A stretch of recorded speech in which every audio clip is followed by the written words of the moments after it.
ஜீவன் Mitra fertility centre வழங்கும் குழந்தை பேரு சாத்தியமே. Fertility specialist doctor Ramya Ramalingam நம்ம கிட்ட பேச வந்திருக்காங்க. உங்க சார்பாக நான் நிறைய கேள்விகள் கேட்கணும்னு நினைக்கிறேன்.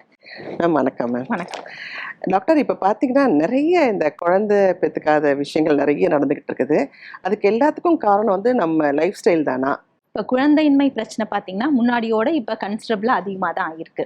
நீங்கள் சொன்னது கரெக்டாக. முன்னாடிலாம் ஒரு ஊர்லேயே ஒருத்தவங்களோ 2 பேருக்கு தான் இந்த மாதிரி குழந்தை இல்லாத ப்ராப்ளம் இருந்தது. இப்போ பார்த்தீங்கன்னா 10ல் ஒரு 2-3 பேருக்கு கண்டிப்பாக ஏதாவது ஒரு விதத்தில் ஒரு அசிஸ்டன்ஸ் தேவைப்படுது. குழந்தை பெற்றுக்கணும்னு நினைக்கும் போது கூட வெளியிலேருந்து மெடிக்கல் ஹெல்ப் கொஞ்சம் தேவைப்படுது. இதுக்கு மெயின் காரணம் மாறி வரும் நம்மளோட லைஃப் ஸ்டைல். இப்போ எத்தனை பேர் ஒரு நாளைக்கு ஒரு 10 தடவையாவது கீழே குனிஞ்சு ஏதாவது எடுப்போம் அப்படின்னு கேட்டிங்கன்னா கிடையாது. ஏன்னா லைஃப் ஸ்டைல் ஃபிசிக்கல் எக்ஸசைஸே இல்லாமல் ஆயிடுச்சு. நம்ம எல்லாத்துக்குமே மிஷின்ஸ், நடக்கிறது, எக்ஸசைஸ் எதுவுமே இல்லாதது. இது கூடவே சைடில் வந்து ஜங்க் ஃபுட்டு. ஒன்று எக்ஸசைஸும் பண்ணுறதில்ல நம்ம, இன்னொரு பக்கம் பார்த்தீங்கன்னா சாப்பிட்றதும் சரியில்லை, சாப்பாடு முறையும். ஸோ நல்ல சாப்பாடெலாம் அவாய்ட் பண்ணிவிட்டு இப்போ ட்ரெண்டே வந்து ஜங்க் ஃபுட் சாப்பிட்றதா ஆயிடுச்சு. ஸோ இதுக்கு எல்லாத்தையும் மீறி நைட்டு தூங்குறதில்ல, அதுக்கப்புறம் ஸ்ட்ரெஸ் லெவல்ஸ், அதுக்கப்புறம் ஸ்மோக்கிங், இதெல்லாம் இது கூட பத்தாததுக்கு இதெல்லாம் பண்ணும்போது ஆட்டோமேட்டிக்காக என்ன வரும், ஒபிசிட்டி வருது. ஸோ இப்போ ஐடியல் பாடி மாஸ் இண்டெக்ஸில் நிறைய பேர் மெயின்டைனே ஆகிறதில்ல, நிறைய பேர் ஹை லெவலில் தான் இருக்காங்க. ஸோ இந்த ஒபிசிட்டி காரணமாகவும் இந்த குழந்தையின்மை பிரச்சனை ரொம்ப அதிகமாயிட்டே இருக்குது. இன்னொன்று வந்து இப்பெல்லாம் ரொம்ப லேட் மேரேஜ் பண்ணிக்கிறாங்க, அதுவும் ஒரு காரணமா இருக்கலாம் இல்லையா? இது ரொம்ப கரெக்டான கேள்வி. இப்ப சமீப காலத்துல இந்த முன்னாடிலாம் வந்து சீக்கிரம் கல்யாணம் பண்ணிட்டு இருந்த பிரச்சனை போய் 18 வயசு தான் ஆகணும் அப்படின்ற ஒரு கிரைட்டீரியா வச்சது போக இப்ப பாத்தீங்கன்னா 35 இயர்ஸ், 38 இயர்ஸ், 40 இயர்ஸ் ஆனா கூட கல்யாணம் பண்ணிக்க மனசு வரல சில பேருக்கு. இதுக்கு காரணம் வந்து லைஃப்ல நல்லா அச்சீவ் பண்ணணும், நல்லா படிக்கணும், நல்லா செட்டில் ஆகணும், நம்ம எதிர்பார்த்த சேலரிலாம் வாங்கிக்கிட்டு தான் நம்ம ஃபேமிலி பிளான் பண்ணணும்னு நினைக்கிறாங்க. ஒரு விதத்துல நல்ல விதமா தெரிஞ்சா கூட பட் ஃபேமிலி ஏஜ் இதெல்லாம் பார்க்கும்போது அது வந்து நல்லது கிடையாது. ஏன்னா லேடிஸ்க்கு, எஸ்பெஷலி ஜென்ஸுக்கும் சரி, ஆனால் லேடிஸ்க்கு ரொம்பவே ஏஜ் ரிலேட்டட் சேஞ்சஸ் எல்லாமே கருப்பை, ஓவரீஸ் அஃபெக்ட் ஆக ஆரம்பிச்சிடும். ஸோ நம்ம ரொம்ப யங்கா இருக்கோம் நம்ம நினைக்கலாம், பட் நம்ம லைஃப் ஸ்டைலு, நம்ம ஸ்ட்ரெஸ், நம்மளை சுற்றி இருக்கிற என்விரான்மெண்டல் ஃபேக்டர்ஸால நம்ம ஓவரீஸ் வந்து ஏஜ் ஆக ஆரம்பிச்சிடும். நான் மனசளவில் 45 இயர்ஸ் ஆனாலும் நான் யங்கா 25 இயர்ஸ் மாதிரி ஃபீல் பண்ணலாம், பட் அந்த அளவுக்கு என்னோட ஓவரீஸ் கோஆப்ரேட் பண்ணாது இல்லையா? அதனால நிறைய பேருக்கு ஏஜ் ஆக கருமுட்டையோட வீரியம், கருமுட்டையோட சக்தி எல்லாம் கம்மியாகுது. ஸோ அப்போ பார்த்தீங்கன்னா ஆட்டோமேட்டிக்காக லேட் மேரேஜ் பண்ணுறவங்களுக்கு குழந்தை இல்லாத பிரச்சனை அதிகமாகுது. அவங்க ட்ரீட்மெண்ட்டுக்கு வரும்போது வேற சில ப்ராப்ளம்லாமும் ஃபேஸ் பண்ணுறாங்க. இப்போ பார்த்தீங்கன்னா டாக்டர் நிறைய பெண்களுக்கே வந்து 30, 35, 40, 45 வந்து பீரியட்ஸ் நின்று போயிடுது. இப்போ அவங்களெல்லாம் நீங்கள் எப்படி ட்ரீட் பண்ணுவீங்க? அவங்களுக்கு வந்து பேபி பிறக்கிறதுக்கான சான்சஸ் நிறைய இருக்குமா? சான்சஸ் இருக்கு. ஸோ இது வந்து இப்போ நீங்க கேட்கறது வந்து இப்போ சமீபத்தில் இன்க்ரீஸ் ஆயிட்டு இருக்க ப்ராப்ளம், அதாவது அட்வான்ஸ்ட் ஒவேரியன் ஏஜிங் சொல்லுவோம். இப்போ 35 வயசுல 2 லேடிஸ் நம்ம கிட்ட வராங்கன்னு வச்சுக்கோங்களேன். 2 பேருமே பார்க்கறதுக்கு ஒரே மாதிரி இருந்தா கூட அவங்களோட ஓவரீஸோட சக்தி வேற மாதிரி இருக்கும். சில பேர் 35 இயர்ஸ்லயும் நிறைய அளவு எக்ஸோட இருக்கிற லேடிஸும் இருக்காங்க. சில பேர் 35 இயர்ஸ்லயே ஒரு 45 இயர்ஸ்க்கான ஒரு அட்வான்ஸ்ட் ஓவரீஸோட ஒரு முதிர்ச்சி தெரியும், ஒரு டயர்டான மாதிரி ஒரு அப்பியரன்ஸ் தெரியும். அதுக்கு காரணம் stress, life style, genetic factors, இந்த மாதிரி நிறைய. ஸோ இது எல்லாத்தினாலையும் காரணத்தினால சில பேருக்கு வந்து 30 இயர்ஸ்லையோ 35 இயர்ஸ்லையோ எக்ஸ் ரொம்பவே வீக்காக ஆரம்பிச்சிருது. சில பேர் கல்யாணம் ஆகி என்ன பண்ணுவாங்கன்னா எல்லா ட்ரீட்மெண்ட் ஃபர்ஸ்ட் டெஸ்ட் எல்லாம் பண்ணுவாங்க. 2 வருஷம் 3 வருஷம் போய் டாக்டர் கிட்ட எல்லாமே நார்மலா இருக்குன்னு சொல்லுவாங்கன்னு சொல்லி அவங்க ரிலாக்ஸ் ஆகி அப்புறம் அப்படியே ட்ரை பண்ணிக்கிட்டே இருப்பாங்க. 5 வருஷம் டைம் போகிறதே அவங்களுக்கு தெரியாது. ஃபைனலாக ஒரு காலத்தில் 35 இயர்ஸ்ல வருவாங்க, பார்த்தீங்கன்னா எக்ஸ் எல்லாம் ரொம்ப தீந்து போயிருக்கும். ஸோ அந்த மாதிரி கண்டிஷனுக்கு போனால் அதுக்கப்புறம் ட்ரீட்மெண்ட் இருக்குது, பட் அந்த ட்ரீட்மெண்ட்லாம் கொஞ்சம் கஷ்டம். அதுக்கு நம்ம சிம்பிள் ட்ரீட்மெண்ட்டாக பண்ணணும்னா உங்கள் வயசுக்கு ஏற்ற ஓவரீஸோட சக்தி இருக்கா அப்படின்றத ஃபர்டிலிட்டி ட்ரீட்மெண்ட் பண்ணுற எல்லாருமே செக் பண்ணிக்கிறது நல்லது. இப்போ வந்து உங்களுக்கு வந்து இந்த வயசுல கல்யாணம், இந்த வயசுல நீங்க வந்தீங்கன்னா நல்லபடியா குழந்தை ஹெல்தியா பிறக்கும்னுட்டு நீங்க வந்து சொல்வீங்களா? அட்லீஸ்ட் 35 இயர்ஸ்க்குள்ள ஃபர்ஸ்ட் பேபி பிளான் பண்ணிடணும் இன் ஜென்ரல். ஸோ ரிஸ்க் இருக்கவங்க, சப்போஸ் சில பேருக்கு இர்ரெகுலர் சைக்கிள்ஸ் ஆரம்பத்துலேருந்தே இருக்கும், அவங்கலாம் பிளஸ் வந்து சில பேருக்கு டிபி ப்ராப்ளம், சின்ன வயசு, அந்த மாதிரிலாம், அதான் இர்ரெகுலர் சைக்கிள்ஸ் தான் பிசிஓடி. இப்போ அது ரொம்ப காமன் ஆயிடுச்சுமா. இப்போ முன்னாடி எல்லாம் வந்து பீரியட்ஸ் எல்லாருக்கும் ரெகுலரா வரும், யாராவது ஒருத்தவங்க 2 பேருக்கு இர்ரெகுலர். இப்ப நிறைய பேருக்கு இர்ரெகுலரா இருக்கு. ரெகுலரா வரவங்க பாத்தீங்கன்னா ரொம்ப அதிசயமா தான் இருக்கு, அப்படி ஆயிடுச்சு. அதுக்கு காரணம் obesity, life style, junk food, இது எல்லாமே. ஸோ இந்த மாதிரி risk factors, normal husband and wife சேர்ந்து இருந்து 1 வருஷம் ட்ரை பண்ணி நிக்கலனா தான் டாக்டர் கிட்ட போகணும். இது ஜென்ரல் ரூல். ஆனா எல்லாருக்கும் இது கிடையாது. இப்போ உங்க ஏஜ் 35 இயர்ஸ்க்கு மேல ஆகி லேட் மேரேஜஸ் நம்ம பண்றோம், இல்ல ஹஸ்பண்ட் அண்ட் ஒய்ஃப் இன்டர்கோர்ஸ்லயே ப்ராப்ளம் இருக்கு, செக்ஷுவல் லைஃபே சரியில்லை, சின்ன வயசுல டிபி ப்ராப்ளம் அந்த மாதிரி வந்திருக்கு, இல்ல கேன்சர் ட்ரீட்மெண்ட் ஏதாவது எடுத்திருக்கீங்க, இல்ல வயிறு சர்ஜரி, கருமுட்டை பை ஓவரிஸ், யூட்ரஸ் ரிலேட்டட் சர்ஜரிஸ் பண்ணவங்க, இவங்கெல்லாம் கல்யாணம் ஆன உடனேவே ஒரு ஃபர்டிலிட்டி ஸ்பெஷலிஸ்ட்டை பார்க்கும்போது டைம் விரையாகாம இருக்கும். ஓகே. இன்னொரு டாக்டர், சில குழந்தைங்கள என்ன பண்றாங்க, கரு முட்டை அது வளருது, நமக்கு பாப்பா தான் வருதுன்னு நினைச்சிட்டு உள்ள போய் பார்த்தா அது நீர் கட்டியா இருக்கும். அதுக்கு நீங்க எப்படி நீங்க அவங்கள அவங்களோட மனநிலை ரொம்ப வேற லெவல்ல இருக்கும். இது பாப்பா கிடையாதுங்க, இது நீர் கட்டி அப்படின்னு சொல்லுவீங்களே, அந்த மாதிரி கேர்ள்ஸ் எல்லாம் நீங்க எப்படி தேத்துவீங்க? இப்போ இர்ரெகுலர் சைக்கிள்ஸ் இருக்கவங்க பீரியட்ஸ் தள்ளி போகும்போது, வெயிட் ஏறும்போது அந்த ஒரு மனநிலை பிரெக்னன்சியா இருக்குமோ அப்படின்றாங்க. இப்ப நீர் கட்டின்னு நம்ம டயக்னோசிஸ் சொன்னோமே, ஃபர்ஸ்ட் அவங்க பிரெக்னன்சி இல்லைன்றது தெரிய வருது. செகண்ட், நீர் கட்டினோட கட்டியா வயித்துல பெரிய கட்டி வந்துருச்சுன்னு நினைச்சு பயந்துடுறாங்க. ஆக்சுவலா நீர் கட்டின்றது நீர் கொப்பளம் சொல்லணும், எக்ஸாக்டா சொல்லணும். லெஸ் தேன் 1 சென்டிமீட்டருக்கு நீர் குமிழ் மாதிரி ஓவரிஸ்ல ஃபார்ம் ஆகுது. இதுக்கு காரணம் ஹார்மோனல் இம்பேலன்ஸ். ஸோ உங்களோட சரி வராத இந்த லைஃப் ஸ்டைலால, வெயிட் ஏறதுனால, உடல் உழைப்பு இல்லாம இருக்கிறதுனால, சாப்பாடு முறையினால உங்களோட ஹார்மோன் சிஸ்டம் நார்மலா சரிவர இயங்காததுனால கரெக்டான ஹார்மோன்ஸ், இந்த ஓவிலேஷன் இதெல்லாம் நடக்காம பீரியட்ஸ் ஆகி 13வது நாள் எக் ஃபார்ம் ஆகி வெடிக்கணும். அப்பதான் அடுத்த 14 நாள்ல பீரியட்ஸ் நம்மளுக்கு வரும், இல்ல பிரெக்னன்சி வரும். ஸோ இது எல்லாமே டோட்டலா இந்த மெக்கானிசம் டிஸ்டர்ப்ட் ஆகி பீரியட்ஸ் வரதே இல்லை, மாத்திரை போட்டாதான் வருது, 3 மாசம் கழிச்சு வருது. இந்த மாதிரியான ப்ராப்ளம் நீர்க்கட்டி ப்ராப்ளமால வருது. இந்த மாதிரியான லேடிஸ்க்கு ஃபேஸ்ல அன்வான்ட் ஹேர் இருக்கும், கழுத்து கிட்ட எல்லாம் கருப்பா இருக்கும், வெயிட் ஏறும், மூட் ஸ்விங்ஸ் இருக்கும். இதெல்லாமும் ரொம்ப ரொம்ப இம்பார்ட்டன்ட். ஸோ இது எல்லாத்துக்குமே main life style modification, wait reduction, stress reduction தான். இன்னொன்று என்னன்னா, இப்போ வீட்டில் ஒரு சில வருஷம் ஆன உடனே குழந்தை இல்லைன்னு சொல்லிட்டு பெண்களை தான் ஃபர்ஸ்ட் மையப்படுத்துவாங்க. அது பெண்கள் தான் பண்ணுறதே. அது பார்த்தீங்கன்னா நம்ம வீட்டில் நாத்தனாராக இருக்கட்டும், மாமியாராக இருக்கட்டும், யாராக இருந்தாலுமே உனக்கு தான் சரியில்லை, என் பையன் ஸ்ட்ராங்குன்னுவாங்க. அதே மாதிரி இவங்களை முதல்ல ஃபர்டிலிட்டி சென்டருக்குள்ளே கொண்டு வர்றதுக்கே ஒரு பெரிய ஒரு 4-5 வருஷம் ஆகிடும்.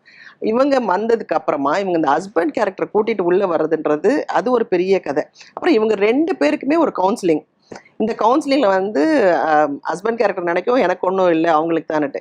ஆனால் ஒரிஜினலாக பார்த்தா அவங்களுக்கு தான் ப்ராப்ளம் இருக்கும். அதை நீங்கள் எப்படி அவங்க கிட்ட சொல்லி அவங்களுக்கு தெரியப்படுத்துவீங்க? ஸோ ஃபர்ஸ்ட் ஃபர்டிலிட்டி ட்ரீட்மெண்ட் இல்லை, ஒரு கன்சல்டேஷன் வந்தாலே ஹஸ்பண்டும் சேர்ந்து வர்றது தான் கரெக்ட்.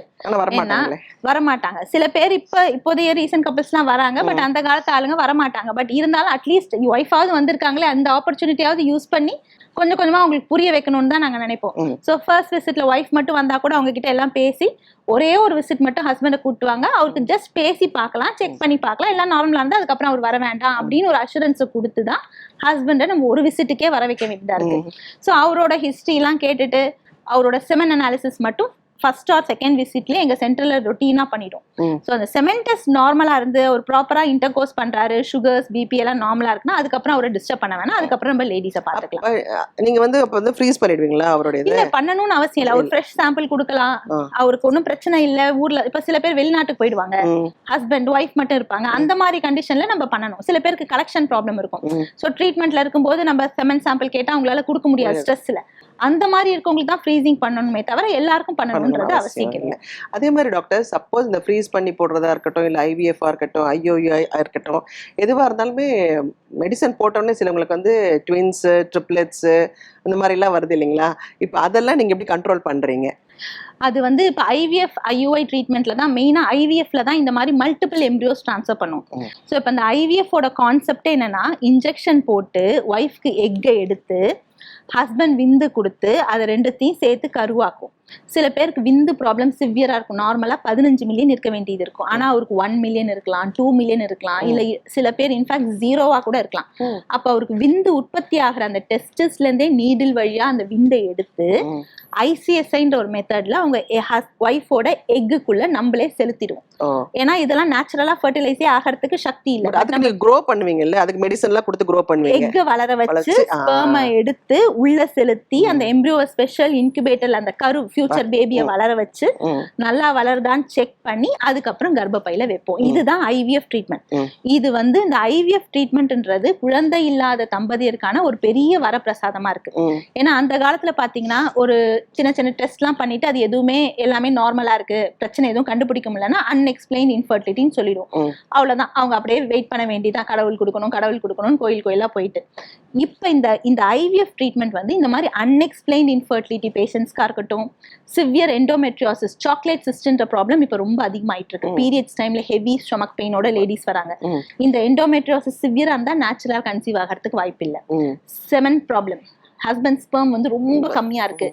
டியூப் 2 சைடும் பிளாக் ஆன லேடிஸ், அவங்களுக்குலாம் நேச்சுரலா கன்சீவ் ஆக வாய்ப்பே இல்லை. ஸோ அவங்க எல்லாருக்குமே இந்த ஐவிஎஃப் ட்ரீட்மெண்ட், ஐசிஎஸ்ஐ ட்ரீட்மெண்ட்ன்றது ஒரு பெரிய வரப்பிரசாதம். ஸோ இப்போ இந்த ஐவிஎஃப் டெக்னாலஜிஸ்லாம் இப்போ நல்லா இம்ப்ரூவ் ஆகிட்டு இருக்கிறதுல சக்ஸஸ் ரேட் பார்த்தீங்கன்னா 60 to 70% வரைக்கும் நல்ல கரெக்ட் டைம்ல நம்ம கரெக்ட் இடத்துல கரெக்ட் டாக்டரோட கைடன்ஸ்ல பண்ணும்போது சக்ஸஸ் ரேட்ஸ் வரும். ஜீவன் மித்ரா வந்து 100% நாங்க வந்து குழந்தை பேரு தரோன்னுட்டு ரொம்ப ஸ்ட்ராங்கா சொல்றீங்க. 100%ன்றது கடவுள் கிட்ட தான் இருக்கு. நம்ம வந்து மேக்ஸிமம் எஃபர்ட்ஸ் போடுறீங்க. பட் எங்க கிட்ட என்ன ஒரு யூனிக் ஸ்பெஷாலிட்டினா, நாங்க பேஷண்ட்டை வெறும் ஃபர்டிலிட்டி ட்ரீட்மெண்ட் மட்டும் பண்ணாம அவங்களோட ஓவரால் மென்டல், பிசிக்கல் ஹெல்த் எல்லாத்தையுமே கன்சிடர் பண்ணி கவுன்சிலிங் ஆரம்பத்துல இருந்தே கொடுத்து அவங்களுக்கு என்ன பிரச்சனை அப்படின்றத கண்டுபிடிப்போம் ஃபர்ஸ்ட். ஸோ எல்லாருக்கும் ரொட்டீன் ட்ரீட்மெண்ட் கிடையாது, இண்டிவிஜுவலைஸ் பண்ணிடுவோம் ட்ரீட்மெண்ட்டை. ஸோ இவங்களுக்கு மென்டலா இந்த ஸ்ட்ரெஸ் இருக்கு, பிசிக்கலா என்ன ப்ராப்ளம் இருக்கு, எதனால குழந்தை இல்லை, ஸோ இப்போ என்ன ட்ரீட்மெண்ட் பண்ணணும், எவ்வளோ சக்ஸஸ் ரேட் ஆகும், அதுக்கு எவ்வளோ டைம் ஃப்ரேம் ஆகும், இது எல்லாமே அவங்களுக்கே புரிய வச்சிரும். ஸோ அதுக்கப்புறம் அவங்களுக்கு மென்டல் ஸ்ட்ரெஸ் இருக்காது. செகண்ட் வந்து உங்களோட சக்ஸஸ் ரேட்ஸ் நல்லா இருக்கும் அப்படின்னு சொல்லி அவங்களுக்கு நம்பிக்கை வந்து அவங்க ட்ரீட்மெண்ட் எடுக்க ஆரம்பிச்சாலே பாதி சக்ஸஸ் தான். இதோட இன்னும் சப்செட் ஆஃப் பேஷண்ட்ஸ் இருக்காங்க. சில பேர் இப்போ நிறைய பேர் ஐவிஎஃப் சென்டர்ஸ் நிறைய இருக்கிறதுனால ஐவிஎஃப் ட்ரீட்மெண்ட்லாம் பண்றாங்க. பண்ணி ஃபெயிலியர் ஆன பேஷண்டோட நிலைமை யோசிச்சு பாருங்க. அவங்க ஓஹோ இருக்கிறதுலேயே ஐவிஎஃப் ட்ரீட்மெண்ட் தான் பெஸ்ட்ன்றாங்க, அதையே பண்ணி நம்ம ஃபெயிலியர் ஆச்சா, இனிமேல்ட்டு கடவுளே நினைச்சா கூட நம்மளுக்கு பிரெக்னன்சி வராது, அவ்வளவுதான், நம்ம துரதிருஷ்டம் ஆயிட்டோம், நம்ம வந்து மதராக வாய்ப்பே இல்லைன்னு டோட்டலா டிப்ரெஷன்ல இருக்கவங்க இருக்காங்க. அந்த மாதிரியான கப்பிள்ஸ்லாம் இன்ஃபேக்ட் நேச்சுரலா இன்டர்கோர்ஸே பண்ணி ட்ரை பண்றதே நிறுத்திடுறாங்க. ஏன்னா ஒரு விரக்தி வந்துட்டு இருக்கு, மேல என்ன ஆக போகுது, என்ன பண்ணி என்ன ஆக போகுதுன்னு அப்படின்னு. ஆக்சுவலா வந்து ஐவிஎஃப் ட்ரீட்மெண்ட் ஃபெயிலியர்னா கூட அந்த சைக்கிள்ல அந்த ட்ரீட்மெண்ட் ஃபெயிலியர் ஆயிருக்கு. அதுதான் ஆக்சுவலி நான் உங்ககிட்ட கேட்கணும்னு நினைச்சேன். இப்ப சப்போஸ் ஃபெயிலியர் ஆனவங்களுக்கு நீங்க என்ன மாதிரி கவுன்சிலிங் கொடுப்பீங்க அப்படின்னு சொல்ல வந்தேன். அந்த ஐவிஎஃப் இப்போதைக்கு இந்த ட்ரீட்மெண்ட் ஃபெயிலியர் பேஷண்ட்ஸை வந்து ஹேண்டில் பண்றதே ஒரு பெரிய கலை.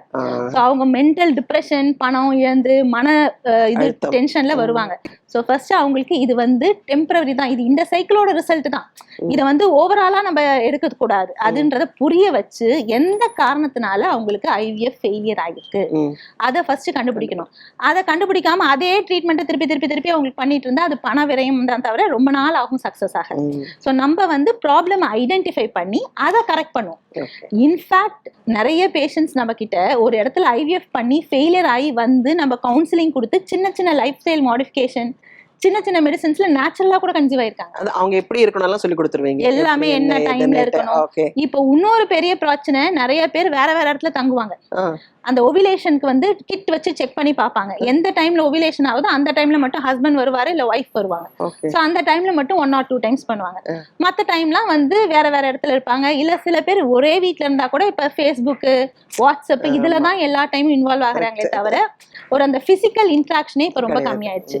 டைமுக்கு தான் ஒரு கடமையே, இந்த டைம்ல பண்ணணும் டாக்டர் சொல்லியிருக்காங்க, இப்படி பண்ற குரூப்பும் இருக்காங்க.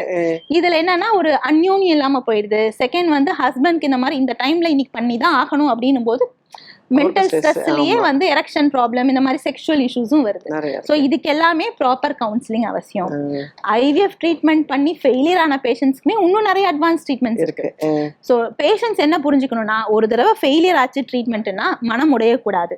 என்னத்தினால நெகட்டிவ்ன்றதை கண்டுபிடிக்க ஒரு ப்ராப்பர் எக்ஸ்பீரியன்ஸ்ட் ஃபர்டிலிட்டி ஸ்பெஷலிஸ்ட் கிட்ட போயிட்டு அவங்களோட அட்வைஸை கேட்டு அதுக்கப்புறம் நீங்க நேச்சுரலாவோ இல்ல ட்ரீட்மெண்ட்டோ இல்ல ஐவிஎஃப்ல இன்னும் அட்வான்ஸ்ட் ஆப்ஷன்ஸ் இருக்கு, அதை யூஸ் பண்ணி பண்ணும்போது ஸ்டில் உங்க சக்சஸ் ரேட்ஸ் நல்லாவே இருக்கும். நீங்க பாத்தீங்கன்னா இப்ப வந்து ஒரு தமிழ்நாட்டில் வந்து ஒரு 2-3 தான் ஃபர்டிலிட்டி சென்டர் இருந்த காலம் போய் இப்போ வந்து ஏரியாவா ஃபர்டிலிட்டி சென்டர் வர ஆரம்பிச்சிருச்சு.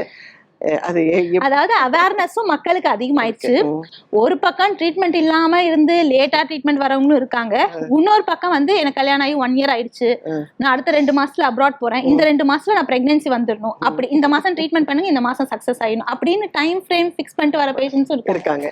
ஸோ இது வந்து ஹியூமன்ஸ்க்கு வந்து ஒரு மாசம் நேச்சுரலா ஹஸ்பண்ட் அண்ட் ஒய்ஃப் எந்த பிரச்சனையுமே இல்லாதவங்க கூட ட்ரை பண்ணா ஒரு 20 to 25% தான் இயற்கையாவே கருத்தரிக்கிற வாய்ப்பு இருக்கு. ஸோ அப்படி இருக்கிறத புரிஞ்சு அதுக்கு தான் ஒரு 6 months 1 year நம்ம சேர்ந்து இருந்து ட்ரை பண்ணணும். எல்லாமே நார்மலா இருக்கவங்க கூட 1.5 years கழிச்சு கன்சீவ் ஆக வாய்ப்பு இருக்கு. ஏன் அவங்க முதல் மாசம் கன்சீவ் ஆகல? அதுக்கு ஒரு டைம் ஃப்ரேம் இருக்கு. அதை புரிஞ்சிக்காம எனக்கு இந்த மாசம் பண்ணணும், ஓ இந்த மாசம் நான் ட்ரை பண்ண ஆனாலும் நிக்கல, அப்படின்னா எனக்கு ஏதோ பிரச்சனை இருக்கு, ஐவிஎஃப் பண்ணுங்க உடனே இப்படி வர்றவங்களும் இருக்காங்க. ஸோ அதுக்கு ஃபர்ஸ்ட் அவங்களோட மென்டாலிட்டி வந்து புரிய வைக்கணும். அவங்களுக்கு மென்டல் என்ன கண்டிஷன்றத புரிய வச்சு அவங்கள மென்டலா ஸ்டேபிள் ஆக்கி அதுக்கப்புறம் தான் ட்ரீட்மெண்ட் ஸ்டார்ட் பண்ணணும். நீங்க சொல்றத பார்த்தா உண்மையிலேயே ஹஸ்பண்ட் அண்ட் ஒய்ஃப் வந்து ஹாப்பியா இருங்கப்பா முதல்ல. அதுதான் இம்பார்ட்டன்ட். நான் நிறைய பேஷண்ட் சொல்லு, ஃபர்ஸ்ட் நீங்க சேர்ந்துருங்க. இப்ப நம்ம ட்ரீட்மெண்ட் ஆரம்பிக்கிறோம், ஒரு ஃப்ரேம் வச்சுப்போம், டைம் ஃப்ரேம். சோ நெக்ஸ்ட் 6 மாசத்துக்குள்ள நம்மளுக்கு சக்சஸ் ஆகிறதுக்கான முயற்சிகள் எடுப்போம். ட்ரீட்மெண்ட் சைட் பை சைட் நாங்க பண்றோம். நீங்க வந்து ரிலாக்ஸ்டா என்ஜாய் பண்ணுங்க உங்க லைஃப். இதையே யோசிச்சுட்டு இருக்காதீங்க. நீங்க வந்துட்டீங்க, ட்ரீட்மெண்ட் பாத்துக்க வேண்டியது எங்க வேலை. நீங்க ரிலாக்ஸ்டா சொல்ற டைம்ல சேர்ந்துருங்க. சொல்ற டைம் கூட இல்ல, வீக்லி 3 டைம் சேர்ந்து இருந்தாலே எல்லா பீரியடும் கவர் ஆயிடும். அந்த மாதிரி இருங்க, ஹாப்பியா இருங்க, உங்க 2 பேருக்குள்ள அண்டர்ஸ்டாண்டிங் எடுத்துக்கோங்க.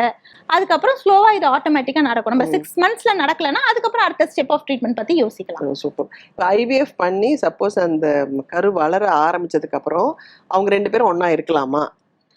அது வந்து எந்த ஸ்டெப்லன்னு இருக்கு. கரு உள்ள வச்சுட்டா இல்ல எக் கலெக்ஷன் பண்ணும்போது ஐவிஎஃப்ன்றதே ஒரு பெரிய ப்ராசஸ். ஸோ அந்த இன்ஜெக்ஷன் போட்டு எக்கை எடுத்து அந்த கரு ஆக்கி திருப்பி கர்ப்பப்பைக்குள்ள டிரான்ஸ்ஃபர் பண்ணுவோம். ஸோ அது வந்து எடுத்த உடனேவே 3 நாள்லயோ 5 நாள்லயோ ஃப்ரெஷ் டிரான்ஸ்ஃபரும் பண்ணலாம், இல்ல ஃப்ரீஸ் பண்ணி வச்சுக்கிட்டு 1 மாசம் 2 மாசம் கழிச்சு கூட ஃப்ரோசன் எம்ப்ரியோ டிரான்ஸ்ஃபர் பண்ணலாம். இப்போ வந்து இதுல ஐவிஎஃப் ரிலேட்டட் டெக்னாலஜிஸ் நிறைய ஆயிடுச்சு. ஸோ அந்த கரு உள்ள வைக்கணும்ல, நீங்க முன்னாடி கேட்டீங்க மல்டிபிள் எம்ப்ரியோஸ் நிறைய பேபி வருதே அப்படின்ட்டு. ஏன் நம்ம நிறைய பேபி வர வைக்கிறதுக்கு பண்றோம்னா, 3 கரு வச்சா அட்லீஸ்ட் 1 இல்ல 1 வளருமா அப்படின்ற ஒரு ஆசையில தான். ஏன்னா 1 வச்சா ப்ராபபிலிட்டி கம்மி. பட் இப்ப அந்த மாதிரி 3 கரு 4 கரு எல்லாம் வைக்கிற காலம்லாம் இப்ப கம்மி ஆயிடுச்சு. இப்ப வந்து இதுக்கு எல்லாமே வந்து ஜெனட்டிக் டெஸ்டிங் பண்ணி உண்மையிலேயே நல்லா இருக்கா இல்லையான்னு கண்டுபிடிச்சு நல்ல கருவா உள்ள வைக்கும் போது 1 கரு வச்சாலே சக்சஸ் ரேட்ஸ் நல்லா வந்துருது. ரொம்ப சந்தோஷம். ஏன்னா ஜீவன் மித்ரா ஃபெர்டிலிட்டி சென்டர் வந்து பியூட்டிஃபுல்லா பண்ணிக்கிட்டு இருக்கீங்க.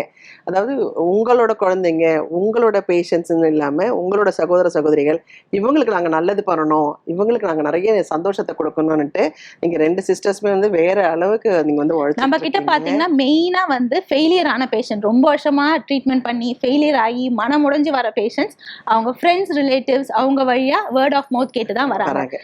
செகண்ட் வந்து வெளிநாட்டுல பல இடத்துல ட்ரீட்மெண்ட் ஃபெயிலியர் ஆன வெளிநாட்டு பேஷண்ட்ஸ் எல்லா நாடுகள்ல இருந்தும், like Bangladesh, USA, UK, Australia, Tanzania, இது எல்லா கண்ட்ரில இருந்து நம்ம கிட்ட வந்துட்டு இருக்காங்க. சக்சஸ் ரேட்ஸ் ரொம்பவே நல்லா. ரொம்ப சந்தோஷம் டாக்டர். நீங்க வந்து என்ன மெசேஜ் சொல்ல விரும்புறீங்க? ஸோ காலம் பொன் போன்றது. ஸோ லேடிஸ் வந்து எல்லாமே இப்போ நம்ம ஜாபு அதெல்லாம் ஓகே தான், பட் ஏஜ் போயிடுச்சுன்னா அதுக்கப்புறம் கஷ்டம். ஸோ அதனால சைட் பை சைடு அதுவும் பண்ணுங்க. ஃபர்ஸ்ட் பேபியாவது கரெக்ட் டைமுக்கு நம்ம பிளான் பண்றது நல்லது. காலத்தே பயிற்சின்னு சொன்ன மாதிரி கரெக்ட் டைம்ல ஒரு பேபி இருக்கட்டும், அதுக்கப்புறம் நீங்க இன்னும் கேரியர்ல நிறைய அச்சீவ் பண்ணலாம். சப்போஸ் ரொம்ப தவிர்க்க முடியாத நேரத்துல நீங்க வந்து டிலேட் மேரேஜ் பண்ண வேண்டியது ஆச்சுன்னா கூட உங்களோட ஒவேரியன் ரிசர்வ் எப்படி இருக்கு, உங்களோட ஓவரிஸோட கண்டிஷன் எப்படி இருக்குன்னு பார்க்கறதுக்கு நிறைய டெஸ்ட் இருக்கு. அதெல்லாம் சிம்பிள் டெஸ்ட். அந்த டெஸ்ட் பண்ணா ஓகே நம்ம ஓவரிஸ் நல்லா எக் இருக்கா இல்லையான்னு பார்த்துக்கலாம். சப்போஸ் கம்மி ஆகிற மாதிரி இருந்ததுன்னா நம்ம எக் ஃப்ரீசிங், இல்ல ஹஸ்பண்ட் அண்ட் ஒய்ஃப் மேரிடா இருப்பாங்க ஆனா இப்ப வேண்டாம் பேபி நாங்க வெளியே போறோம் அப்புறம் தான் பண்ணுவோம் அப்படி இருப்பாங்க, அவங்க கூட எம்ப்ரியோ ஃப்ரீசிங்கா கூட பண்ணி வச்சுக்கலாம். அப்ப வந்து ஏஜ் ஆனாலும் அது அந்த அளவுக்கு அஃபெக்ட் ஆகாது. ஸோ அந்த ஏஜை மட்டும் பார்த்துக்கோங்க. செகண்ட், ஒரு இடத்துல ஒரு ஃபர்டிலிட்டி ட்ரீட்மெண்ட் ஃபெயில் ஆச்சுன்னா மனசு உடைஞ்சிட்டாதீங்க. உலகம் ரொம்ப பெருசு, நிறைய டெக்னிக்ஸ் இருக்கு, நிறைய அட்வான்ஸ் டெக்னிக்ஸ் இருக்கு.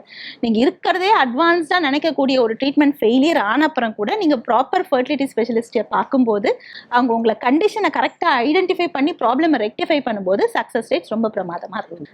டாக்டர், இன்னொரு விஷயம், இப்போ இந்த ஐவிஎஃப் ட்ரீட்மெண்ட் பண்ணும்போதே பார்த்தீங்கன்னா சிலவங்களுக்கு வந்து கொஞ்சம் கொஞ்சம் ப்ளீட் ஆக ஆரம்பிக்குது இல்லைங்களா? அது சிலவங்களுக்கு 3 months, சிலவங்களுக்கு வந்து ஸ்டார்டிங்லேயே ஆரம்பிக்கும். ஆனால் அதுக்கு டாக்டர்ஸ் வந்து ரொம்ப தெளிவாக நீங்கள் வந்து கான்ஃபிடென்ட்டாக பதில் சொல்லுங்கள், அதெல்லாம் ஒன்றும் இல்லை பயப்படாதீங்க அப்படின்ட்டு. ஆனால் பேஷண்ட்ஸ், எங்களை மாதிரி பேஷண்ட்ஸ்லாம் வந்து நாங்கள் ரொம்ப பயப்படுவோம். ஏன்னா எனக்கு 5வது மாதத்தில் அந்த மாதிரி ஆச்சு, நான் ரொம்ப பயந்தேன். ஆனால் வந்து எனக்கு ட்வின்ஸ் வந்து இதே மாதிரி ஐவிஎஃப்ல தான் எனக்கு வந்தது குழந்தைய. ஆனால் பட் நல்ல ஹெல்தி சில்ட்ரனாக தான் வந்தாங்க. ஆனால் அதுக்கு நீங்கள் ரொம்ப மெனக்கெடுவீங்க, அந்த காலத்தில் எடுத்தாங்க. இப்போ நீங்கள் என்ன பண்ணுறீங்க அதுக்கு? இப்போ ஃபர்ஸ்ட் அந்த மாதிரி ப்ரெக்னென்சி டைம்ல நார்மலாக பீரியட்ஸ்லாம் ஆகக்கூடாது, ப்ளீடிங் ஆகக்கூடாது. அப்படி ஆகுதுன்னா அதுக்கான காரணங்கள் நிறைய இருக்கு. ஸோ அந்த பிளசண்டான்னு சொல்லுவோம், அந்த மதருக்கும் பேபிக்கும் இருக்க அந்த கனெக்ஷன், அந்த பிளசண்டா வந்து லோ லையிங்கா இருக்கலாம், இல்லை எதனால ஆகுது அப்படின்றத நம்ம ஃபர்ஸ்ட் கண்டுபிடிக்கணும். அதுக்கேற்ற மாதிரி பெட் ரெஸ்டோ, சில பேருக்கு யூட்ரஸ் மவுத் வீக்கா இருக்கலாம், அதனால அது ஏர்லியாவே ஓப்பன் ஆகிற சிம்டம்ஸா இருக்கலாம்.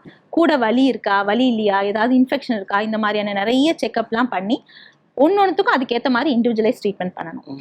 பட் என்ன இருந்தாலும் நம்ம இந்த மாதிரி ஸ்பாட்டிங் ப்ளீடிங் இருக்கிற பேஷண்ட்ஸ் கூட ப்ராப்பரா ட்ரீட்மெண்ட் எடுக்கும்போது நல்லபடியா டெலிவரி ஆகிறதுக்கான வாய்ப்புகள் நிறையவே இருக்கு. அப்படின்னா நீங்க நிறைய ஸ்டீராய்ட்ஸ் யூஸ் பண்ணுவீங்களா டாக்டர்? ஸ்டீராய்ட்ஸ்லாம் யூஸ் பண்ணுவாங்க. இல்ல பட் ஆக்சுவலி வந்து அந்த கருப்பை வந்து ஸ்ட்ராங் ஆகிறதுக்கு நிறைய அந்த மாதிரி ஸ்டீராய்ட்ஸ் கிடையாது, அதுக்கான ஹார்மோன்ஸ் கர்ப்பப்பைக்கு தேவையான ஹார்மோன்ஸ். ஸ்டீராய்ட்ஸ் எப்ப யூஸ் பண்ணுவோம், லங் மெச்சூரிட்டிக்காக அது 2 டோஸ் தான் யூஸ் பண்ணுவோம். அது வந்து ரெகுலரா மத்தவங்க யூஸ் பண்ற மாதிரியான அந்த ஸ்டீராய்ட்ஸ்லாம் லைக் அந்த ஆயில் இன்ஜெக்ஷன் அது வந்து ப்ரொஜெஸ்ட்ரான் ஆயில் இன்ஜெக்ஷன்ஸ்லாம் அந்த கர்ப்பப்பை வந்து அந்த பிரெக்னன்சி எஃபெக்ட் நல்லா பண்றதுக்காக, பிரெக்னன்சி சப்போர்ட் ஹார்மோன் சொல்லுவோம் அது. ஓகே ரொம்ப சந்தோஷம் டாக்டர். என்னன்னா எனக்கு தெரிஞ்சு உங்களுடைய சக்சஸ் ரேட் வந்து வேற லெவல்ல இருக்குது, அதை நான் கண்கூடா பார்க்குறேன். ஐவிஎஃப் டாக்டர் திரு ரம்யா ராமலிங்கம் அவங்க ரொம்ப அழகாக நம்ம கிட்ட பேசி நம்ம கேட்குற கொஸ்டின்ஸ் எல்லாமே அழகாக ஆன்சர் பண்ணாங்க. Thank you doctor, thank you so much. Thank you.